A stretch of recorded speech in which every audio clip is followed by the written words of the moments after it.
오늘 본문 말씀은 예수님께서 12명의 제자 가운데 한 사람인 마태를 부르시는 그런 장면입니다.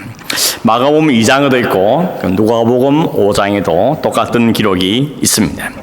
먼저 9절에 보시면 예수님께서 그곳을 떠나서 지나가시다가 이렇게 말하죠.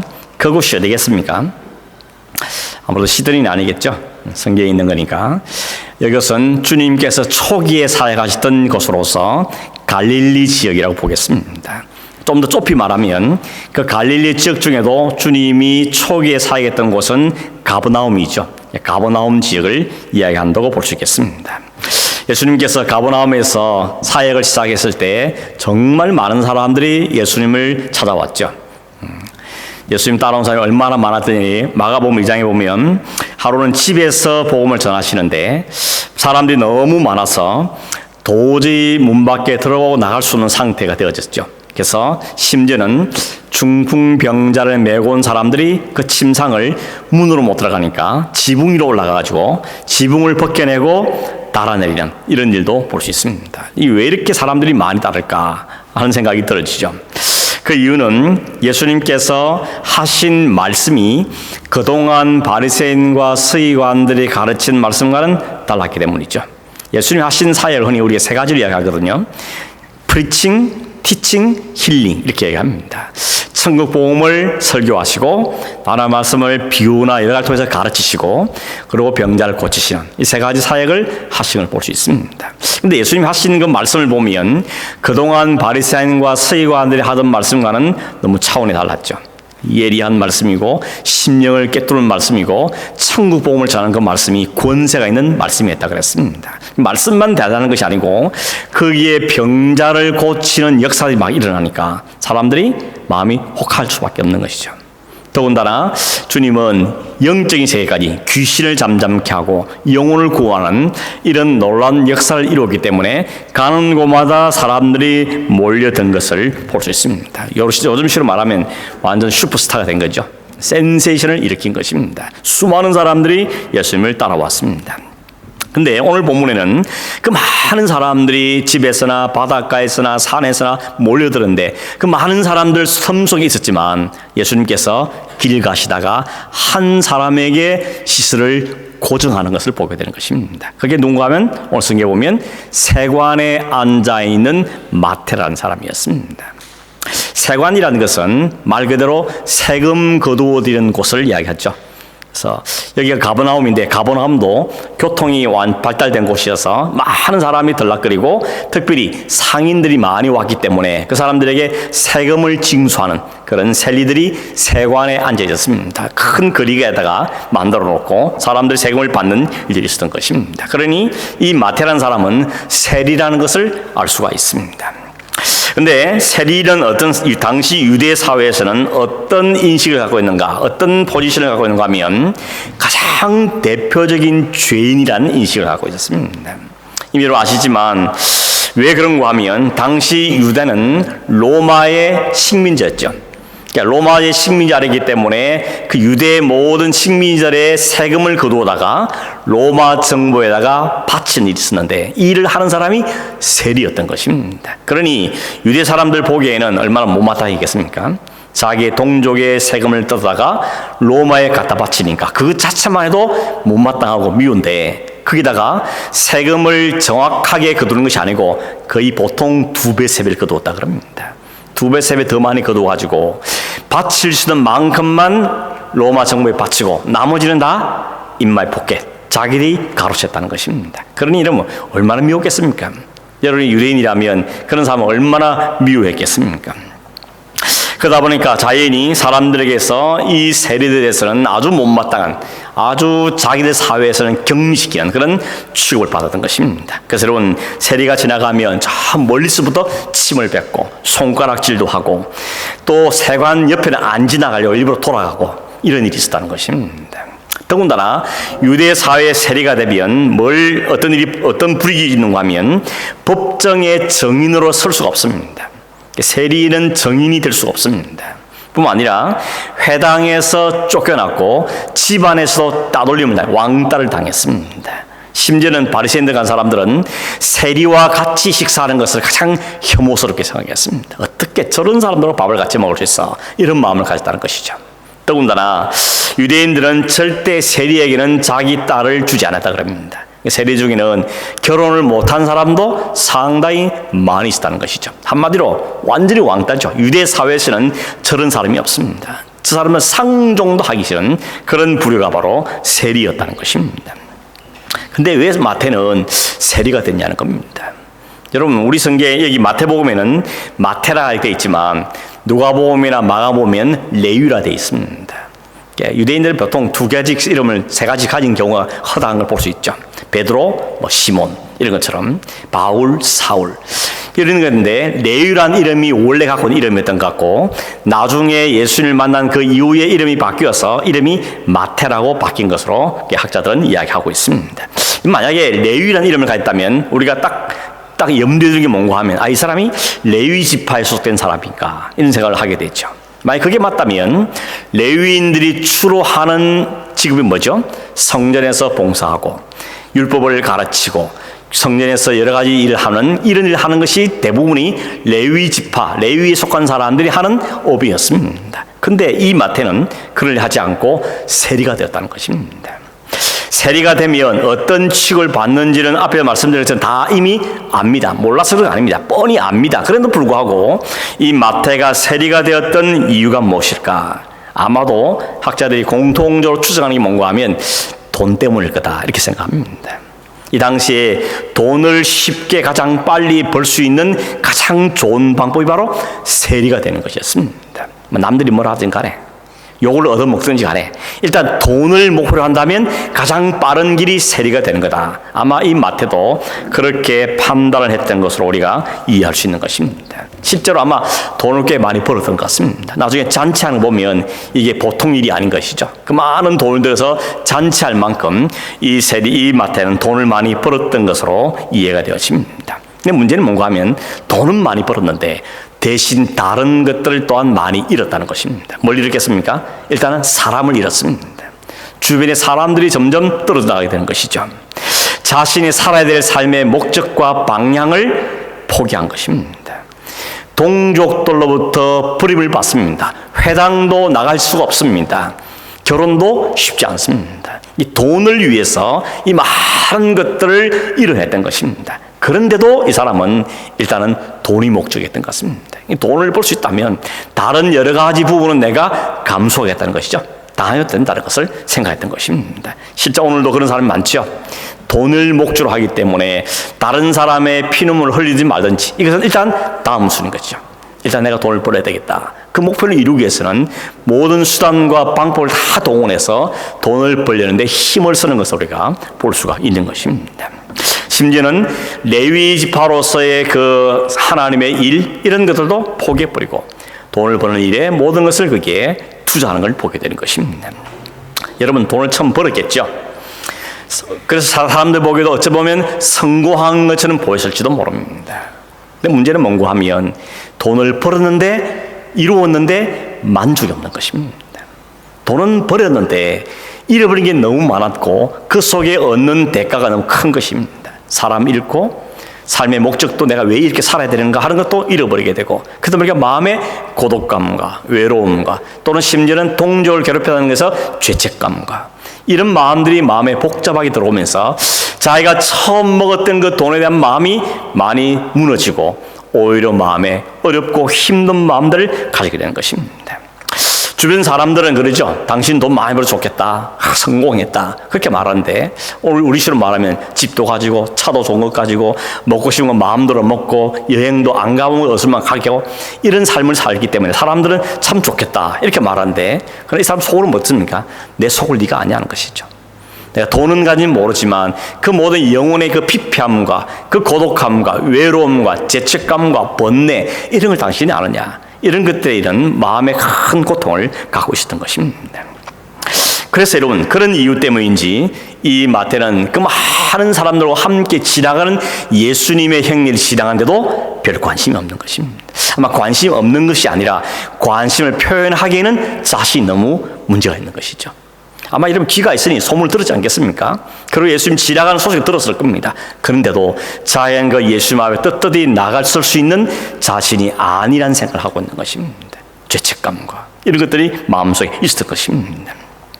그런데 그 세관에 앉아서 그날도 여전히 그냥 세금 장부나 뒤적거리면서 세금 받는 일에만 관심을 가진 그 사람을 주님께서 보셨다고 말하고 있습니다. 여기 보셨다, 보았다 이 단어가 헬라 그 단어의 뜻이 뭔가 하면 관찰했다 혹은 눈여겨보았다, 주의 깊게 보았다, 마음을 들여서 보았다 이런 단어를 뜻을 가진 단어가 이 보셨다는 단어의 뜻입니다. 예수님은 그냥 지나치듯이 본 것이 스쳐지나 본 것이 아니고 그 한 사람을 주의 깊게 그 사람을 바라보았다는 것입니다. 뭘 보았습니까? 겉으로 있는 모습 본 것이 아니고 주님은 그 사람의 그 속삭까지 들여다보신 것입니다. 외모는 본 것이 아니고 내면도 보았고 현재 그 사람이 세관에 앉은 그 모습을 본 것이 아니고 그 사람의 과거도 보셨고 현재도 보셨고 미래의 모습도 주님이 보셨다는 것입니다. 그가 하는 말이나 행동만 본 것이 아니라 그 마음속에 있는 마음의 상태, 감정 혹은 그 마음에 있는 그 외로움, 번뇌 이런 것까지 주님은 다 보셨다는 것입니다. 보셨단 말은 아셨다는 말이죠. 주님이 그 사람을 보면서 그 사람의 모든 상황과 심정들을 아셨다는 것입니다. 여러분 이 주님께서 오늘 저와 여러분도 그렇게 보고 계시다는 사실을 믿으십니까? 주님 우리를 보고 계시다는 것입니다. 그냥 겉모습만 보는 게 아니고 겉모습만 보는 것이 아니라 오늘 우리의 과거만 알 뿐이 아니라 오늘 현재의 삶과 올해의 미래까지도 주님은 보시고 아신다는 것입니다. 내가 뱉어내는 이 말이나 행동뿐만 아니라 머릿속에 품고 있는 생각, 내 마음에 갖고 있는 감정의 상태 혹은 다른 사람에게 꺼내어서 말하기에 부끄럽고 어려운 그런 마음까지도 주님은 지금도 우리를 보고 계신다는 겁니다. 그리고 아신다는 것입니다. 그냥 무관심하게 보는 게 아닙니다. 깊은 애정을 가지고 관심을 가지고 주의 깊게 우리를 살피고 계시는 겁니다. 이게 사람이 보는 것과 하나님 보는 차이점인 것이죠. 여러분 사람은 다른 사람을 보거나 자기를 보아도 속기 쉽죠. 내 안에 내 모습 보고 놀랄 때가 얼마나 많습니까? 그러나 하나님은 우리 마음 깊은 곳까지 아시고 보시는 분이라는 것입니다. 여러분 내가 나를 보는 것 혹은 다른 사람이 나를 보는 것하고 하나님께서 나를 보는 것하고 어느 게 정확합니까? 그럼 당연하게 하나님이 우리를 보는 게 정확한 것이죠. 우리는 사실 내가 나를 모를 때 참 많지 않습니까? 내한테 이런 모습이 있었구나 하는 걸 깨달을 때도 종종 있습니다. 특히 아이들 보면 그렇죠. 아이들 막 가만 보면 어떻게 저런 놈이 태어났지 싶은데 가만 보니까 그 속에 내 모습이 있는 거죠. 그래서 깜짝깜짝 놀랄 때가 얼마나 많습니다. 그만큼 우리는 자기 자신에게조차도 쏟고 살아가는 사람들인 것입니다. 1991년도에 발표되었던 김국한 씨라는 가수가 있는데 아십니까? 타타타라는 노래가 있었습니다. 아시는지 모르시는지 반응이 전혀 없으시네요. 이분이 어른에도 불구하고 옛날에 제 어린 시절에 은하철도 999 이런 노래 주제곡 부른 분이에요. 은하철도 999는 아십니까? 기차가 어둠을 뚫고 은하철도 999 이런 건데 이분이 이 노래 불러갖고 히트를 쳤는데 그 타타타의 가사가 이렇습니다. 제가 부르기는 좀 그렇고 가사만 읽어드리면 이렇습니다. 네가 나를 모르는데 난들 너를 알겠느냐. 한 치 앞도 모두 몰라. 다 안다면 재미없지. 바람이 부는 날엔 바람으로 비 오면 비에 젖어 사는 거지 그런 거지. 산다는 건 좋은 거지 수지 맞는 장사단소.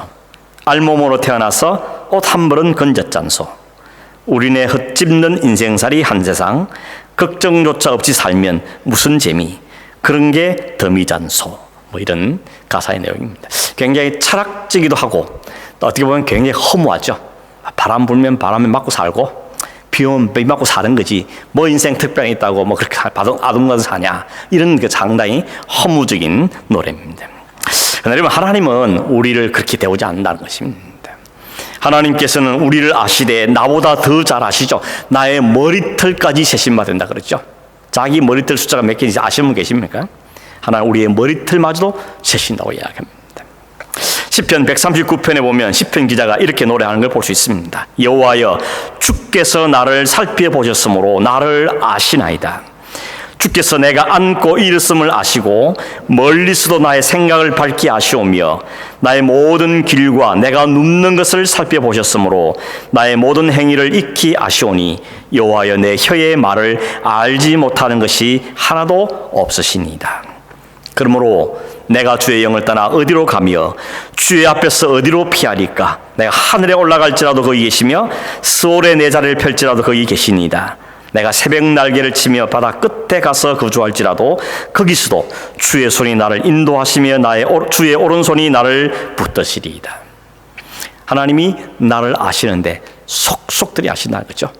마음의 생각도 앉고 일어섬도 어디를 가든지 무슨 생각을 품는지 무슨 계획을 가든지 다 아신다는 거죠. 그래서 하나님 앞에서는 피할 곳이 없습니다. 하늘 높이 올라가도 거기 계시고 땅 깊음에 들어가도 거기도 계시고 바다 끝까지 가도 거기도 계시고 동서남북 어디든지 안 계시는 곳이 없다 그러죠. 우리를 다 아신다는 겁니다. 근데 마지막이 중요하죠.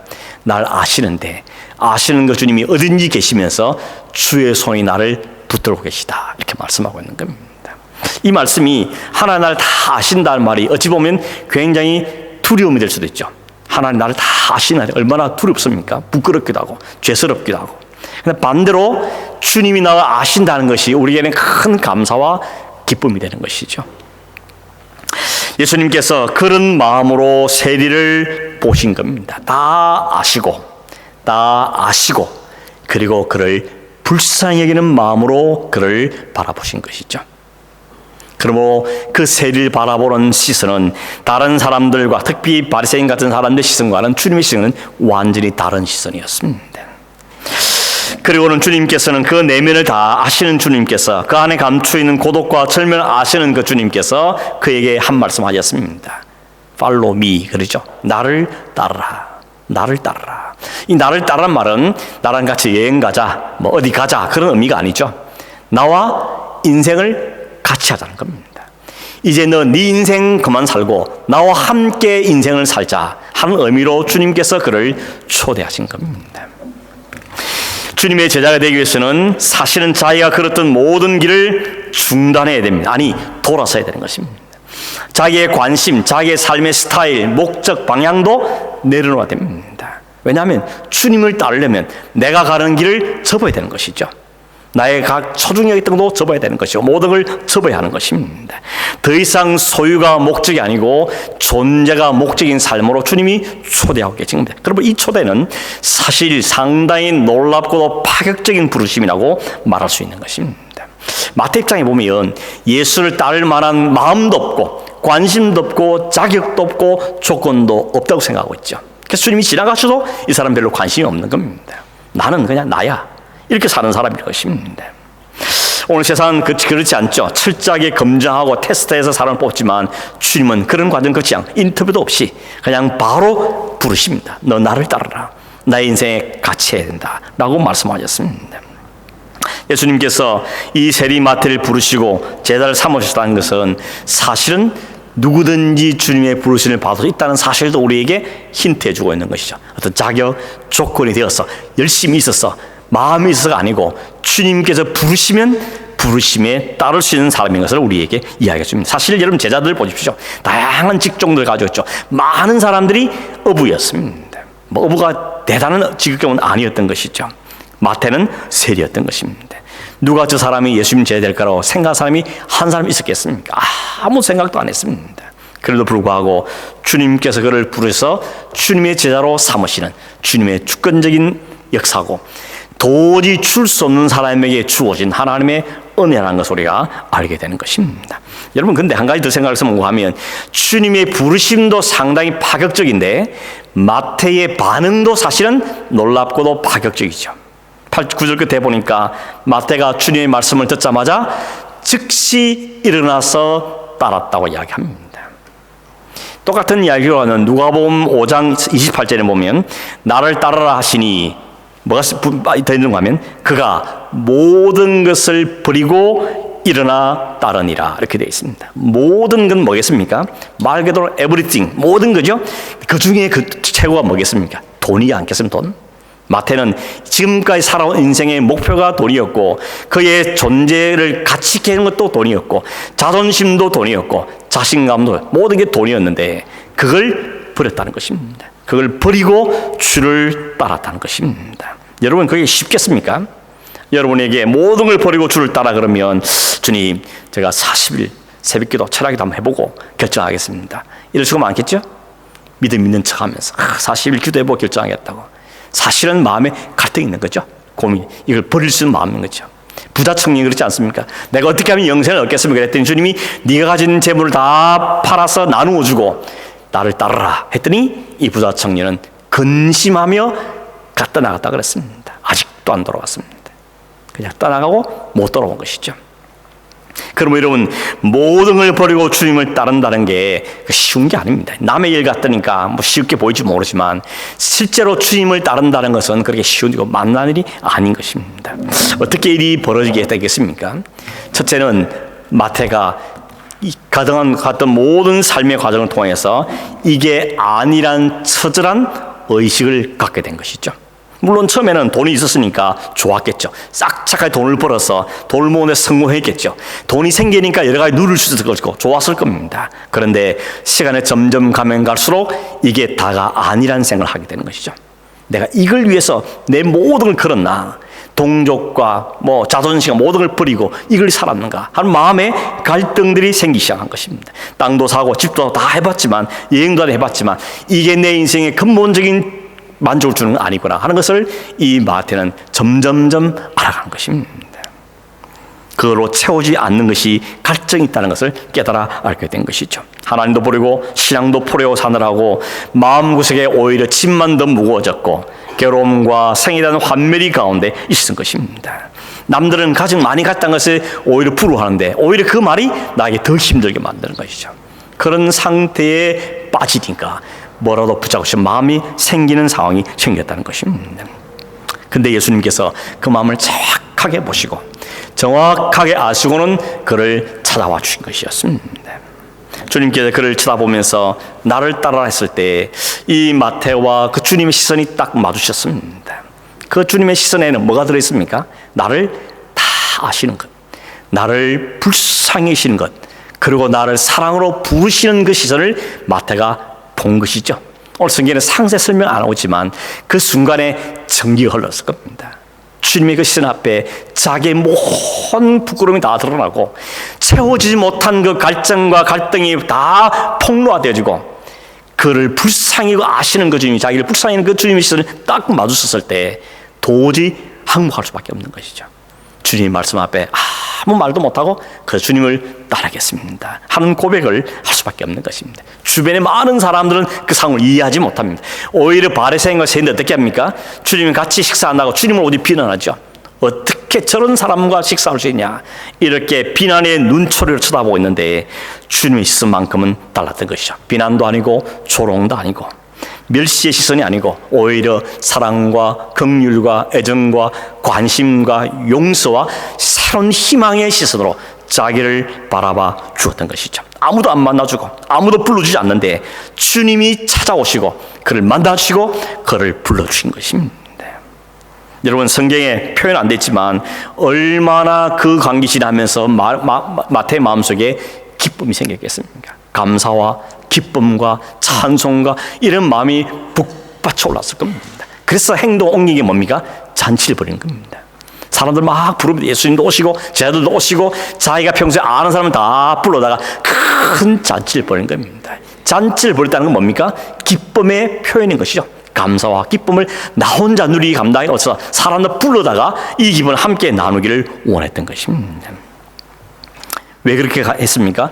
자기 인생에 놀라운 변화가 일어났기 때문입니다. 그동안 걸어왔던 자기 인생의 방향을 180도로 턴하게 만든 새로운 인생을 살게 한 일이 자기 인생에 벌어진 것입니다.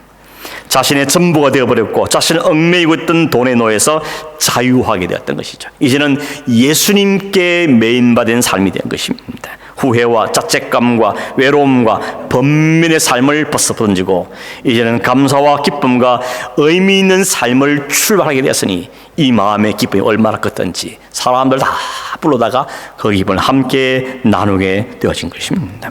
여러분, 참새했던 사람들이 도대체 저 인간이 왜 이렇게 바뀌었을까? 무슨 저 구두쇠가 웬일로 이렇게 큰 잔치를 벌였을까? 이런 마음들이 아마 들었지 않겠습니까? 음식이 워낙 잘 차려졌으니까 즐겼겠지만 즐기면서도 자기들이 쑥덕거리면서 저 인간이 무슨 벌어졌냐, 아마 이런 쑥덕거림이 있었겠다는 생각이 해보게 되는 것입니다. 그런데 이런 그 중에도 꼭 이런 사람이 있죠. 바리새인과 서기관 같은 사람들. 그 모든 상황을 뺐다하게 보고 지적하고 비난하는 이런 사람이 언제나 있는 것입니다. 16절에 보니까 이들이 예수님 제자들이 이렇게 말하죠. 어찌하여 너희 선생님은 세리만 안 하고 세리와 죄인들과 함께 앉아서 음식을 잡수시냐, 그렇게 비난하는 것이죠. 세리와 죄인들이 예수님과 함께 있다고 예수님을 비난하고 있는 것입니다. 그럴 때 예수님 뭐라 그랬죠? 건강한 자에게는 의사가 쓸데없고 병든 자에게라야 쓸데있느니라 라고 말했습니다. 너무 상식적인 이야기죠. 여러분, 건강하면 의사 안 쳐다보시죠? 근데 몸이 안 좋으면 의사 어디 없나, 어디 좋은 의사 없나 찾게 되어 있는 것입니다. 그렇다면 주님이 하신 말씀은 바리새인과 서기관들은 병들지 않았기 때문에, 건강하기 때문에, 깨끗하기 때문에, 아니면 의인이기 때문에 주님은 없어도 되고, 저 사람들은 저 병들었기 때문에 주님이 필요한 사람이다, 그 말이겠습니까? 그 말은 아닌 것이죠. 어떤 분이 그랬어요. 이 앞에다가 스스로라는 말을 넣어보라 했습니다. 스스로 의인인 채 하는 사람은 의사가 필요 없고, 건강하다고 생각하는 사람은 의사가 필요 없고, 스스로 병등을 아는 사람은 의사가 필요하다는 이야기인 것입니다. 그렇다면 이 바리새인과 이 서기관들이 예수를 필요하지 않는 건 자신이 영적으로 병들고 문제있다는 사실을 모른다는 것을 지적하는 것이죠. 자기 자신이 얼마나 죄인이며 병든에 알았더라면 영적인 의사로 오신 그 예수가 필요했을 텐데, 그들은 자신들을 병든 자라고 죄인이라고 인식을 못하는 것입니다. 오히려 자신들 의인이라고 생각하고 있는 것이죠. 그래서 저 죄인들이라고 비난하고 그 죄인들과 함께 예수마저 싸잡아서 비난하고 있는 것입니다. 여러분, 바리새인이 진짜 의인이 맞습니까? 어쩌면 겉으로 보기에는 그럴 수 있을지 모릅니다. 율법을 잘 지키죠, 도덕적으로 잘 살고 있죠, 사람의 칭찬도 받고 있죠. 그렇습니다. 그런데 주님은 분명하게 성경은 말하죠. 로마서 3장 23절에 의인은 없나니 하나도 없다. 모든 사람이 죄인이라고 말씀합니다. 거기에는 이 바리새인과 이 서기관도 다 포함되는 것입니다. 율법적으로 도덕적으로는 의인 척한지 모르지만 그 하나님의 의의 기준을 딱 갖다 대면 의인은 없다는 말씀하는 것입니다. 여러분, 도덕적으로 살고 의롭게 사는 건 너무 소중한 일입니다. 특별히 우리 그리스도인들이 세상 사람보다 더 도덕적으로 살아야 되는 것은 너무 당연한 이야기입니다. 그러나 하나님의 의의 기준에 이를 수 있는 도덕적에 이를 수 있냐, 그건 아니라는 것을 말씀하는 거죠. 그래서 하나님 우리에게 도덕적인 의를 우리에게 요구하신 것이 아니고 다른 의를 요구하는 것이죠. 다른 의가 있나니, 그러지 않습니까? 율법으로는 의로울 수가 없기 때문에 다른 의를 주셨다 그러죠. 그 다른 의가 뭐죠? 다른 의가 예수 그리스도였던 것입니다. 그 예수님이 지금 세례 앞에 딱 서서 내가 바로 그 의다라고 말씀하는 겁니다. 너를 불쌍히 여기고 긍휼히 여기고 내가 너를 사랑하는 내가 바로 너의 구원의 근거라고 지금 말씀해주고 계시는 것이죠.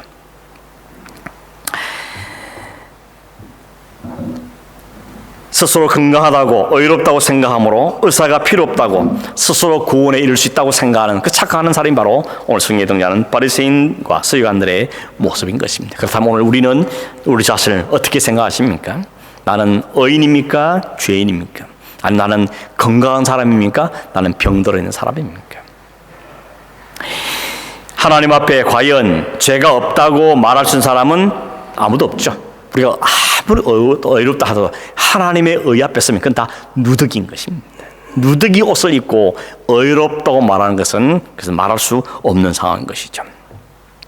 주님께 보시기에 바리새인과 서기관들과 이 세리가 누가 진짜 죄인입니까? 누가 진짜 죄인입니까? 로마서 5장 2절에 보니까 죄가 더한 곳에 은혜가 더하다 이런 말씀이 있습니다. 죄가 더한 곳에 은혜가 더하다. 이 말은 죄 많이 지어서 은혜 입어라 이 말이 아니고 그 죄 자신이 얼마나 죄인을 깨달으면 깨달을수록 하나님의 은혜가 더 크게 다가온다는 걸 이야기하는 것이죠.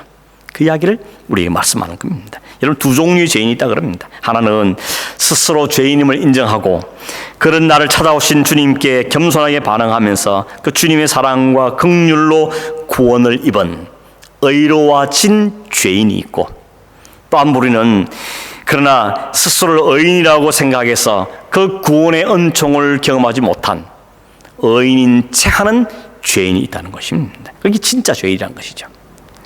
여러분, 기억해야 될 사실 뭔가 하면 하나님 앞에서 의인은 절대 도덕적인 의가 아니라는 사실입니다. 왜냐하면 하나님 그 의에 이룰 수 있는 도덕은 없기 때문에 그런 것이죠. 주님께서 여러분 누굴 찾으셨다고요? 세리를 찾았습니다. 죄인을 찾았습니다. 다 무시하는 그 사람들 찾아주셨습니다.